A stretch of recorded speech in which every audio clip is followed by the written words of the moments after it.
Indonesia economy grew 5.61% in quarter 1 2026. They claim it's the fastest economic growth since 2021. The finance minister declared that Indonesia had broken free from its 5% ceiling, and I would like to take it this president examines whether that headline tells the full story.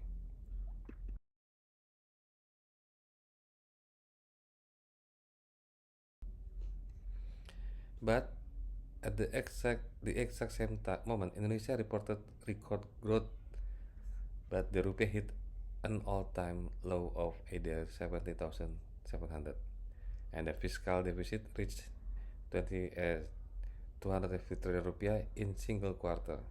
And both Moody's and Fitch issued negative outlook, and strong GDP and deteriorating fundamentals do not normally coexist. The contradiction is the twin deficit problem, and the energy dependency is the mechanism linking them.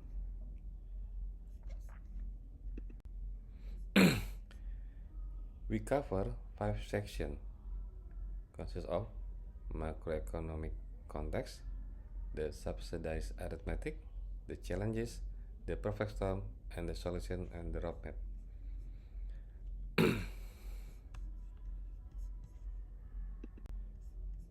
Section 1: Why energy dependency defines Indonesia economic fate. There are 12 indicators tell the story. GDP at 5.61% looks strong, but take a look at the red cards. Rupiah at an all-time low. Fiscal deficit at 240 trillion rupiah in one quarter. Moody's and Fitch both negative. The number that ties everything together. Indonesia spent 32.8 billion US dollar every just on oil and gas import. That is the foundation of the twin deficit problem.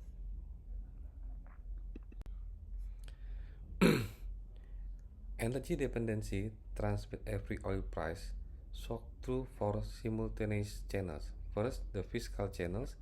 Higher oil inflates subsidized costs by 90 to 20, 90 to 220 270 trillion rupiah above APBN assumption. Second, the current account channel. Higher imports widen the trade deficit. Third, the exchange rate channel. Wider deficit trigger rupiah depreciation, which raises import costs further, a self-reinforcing loop. Fourth, the monetary policy channel.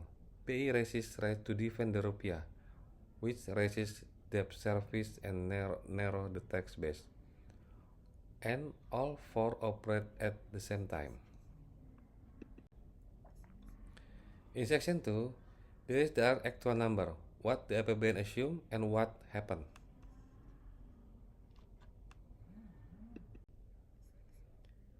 The APBN 2026 was built on ICP of USD 70 USD on USD 70 per barrel and an exchange rate of IDR 60,500.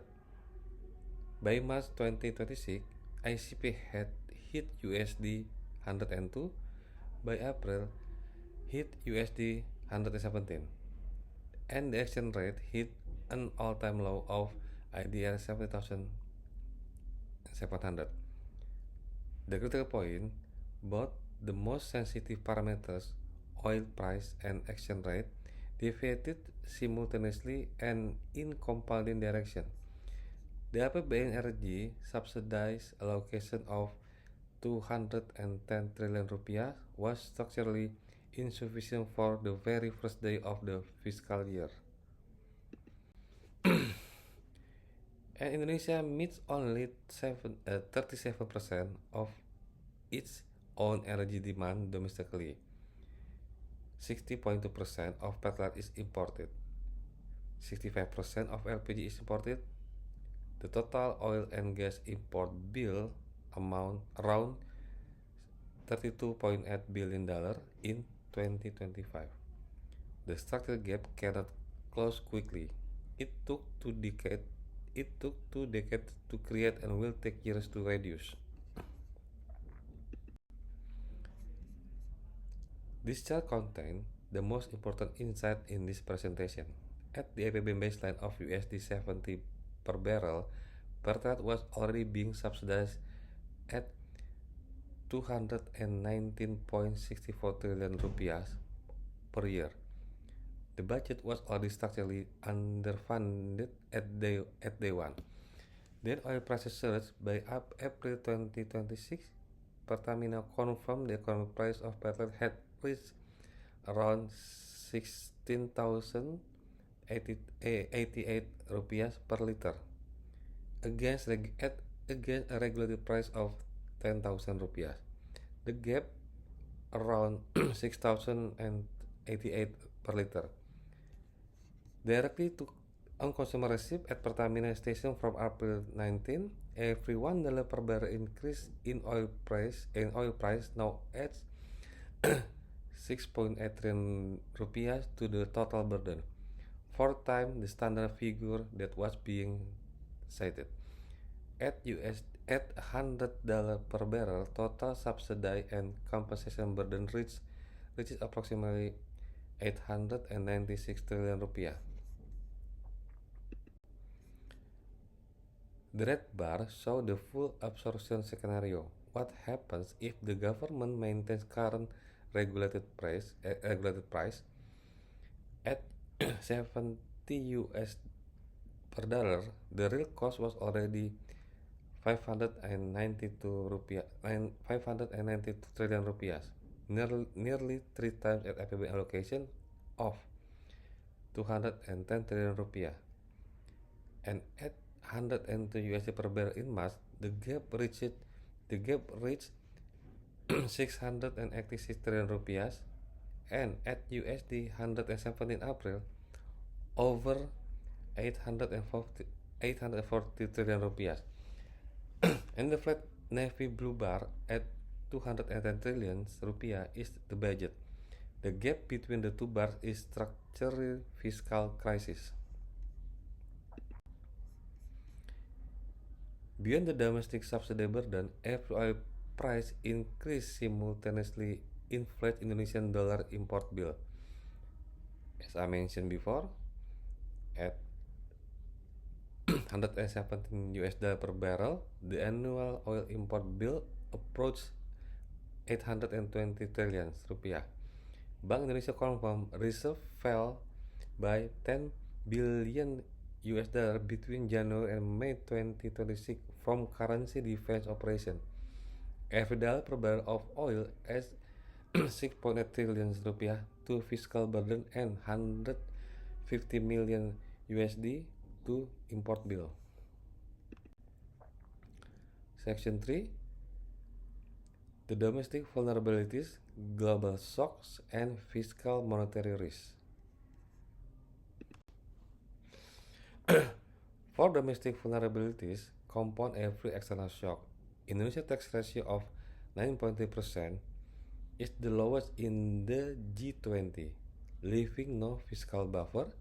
Data diverts 150 trillion rupiah per year instead on enterprise dividends of the government balance sheet, which Moody's and Fitch specially cite that their negative outlooks. Domestic oil production covers only 30% of demand, and GDP growth driven by deficit finance government spending has decoupled from underlying fiscal health. Real private sector growth strips to approximately 4.35%. Under the President Flagship Program at 3 additional quasi-fiscal pressure, the Free Nutritious Meals Program or MBG budgeted at 71 trillion rupiah, rising toward 271 trillion rupiah. Drive the government consumer should end at 1.5 to 2.5 billion US dollar to the current account deficit through food imports. Koperasi Merah Putih Channel for about a 400 trillion through state banks, formally off the APBN, but with contingent NPL exposure of either 20 to 40 trillion that the government ultimately bears. All three programs, MBG, Kooperasi and Antara, simultaneously widen both deficit while reducing fiscal flexibility.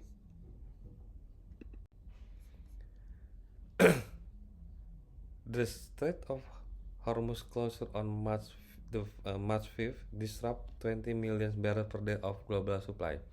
Brent peaked above 126 USD per barrel, and then 5.5 billion USD of Indonesian Middle East imports were directly disrupted.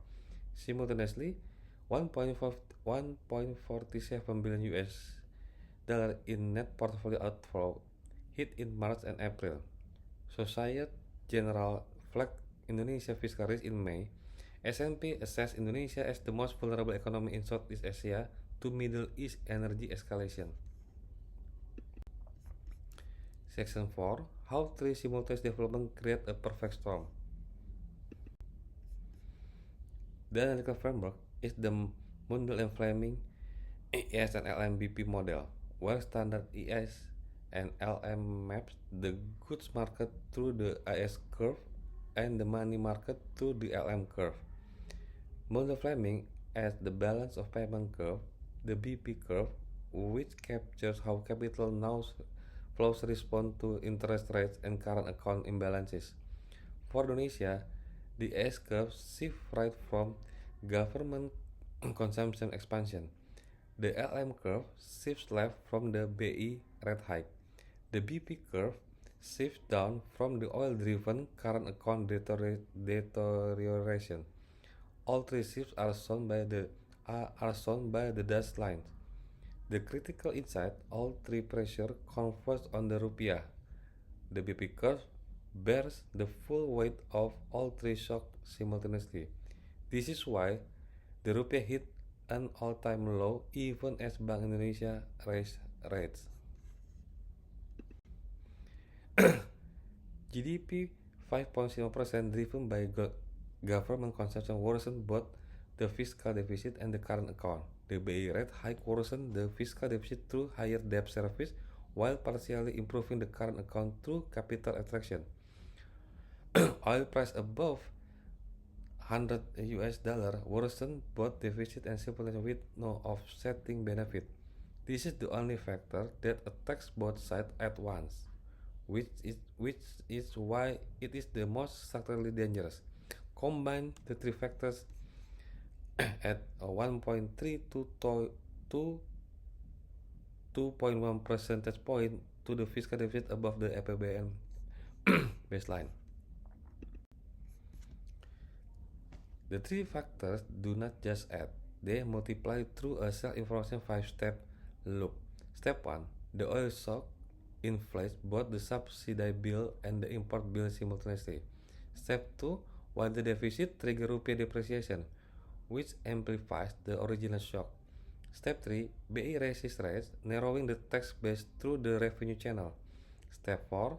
The government maintains government consuming spending to protect the GDP headline, accelerating the deficit. Step 5. The combination of wider deficit, record low rupiah, and negative rating outlook raises the risk premium. The rate hike is insufficient and capital outflow continue. Return to step 2. Piecemeal responses cannot break this loop. Section 5. What can actually be done? 6 structural reforms address this loop. 1. Targeted subsidies by nomor induk kependudukan and data target kesejahteraan sosial. Replace blanket BBM with cash transfer, saving 100 to 150 trillion rupiah annually. 2. Sovereign oil hedging. Pertamina and Kemenq hedge 40 to 60% imports forward. Model by Mexico SHP program. 3. Fiscal revenue reform. Restore the SOE dividends from the Natara. Implement a wealth tax. Broaden VAT. 4. Fast track Balikpapan refinery and JATP geothermal deployment. 5. Formalize BI Kemenq coordination so rate hikes are paired with fiscal saving. 6. Digital rupiah for commodity trade de-dollarization by 2028 to 2030. Every one of these reforms is proven. India's direct benefit transfer remove 30 million gross beneficiary and reduce subsidy risks by 20%.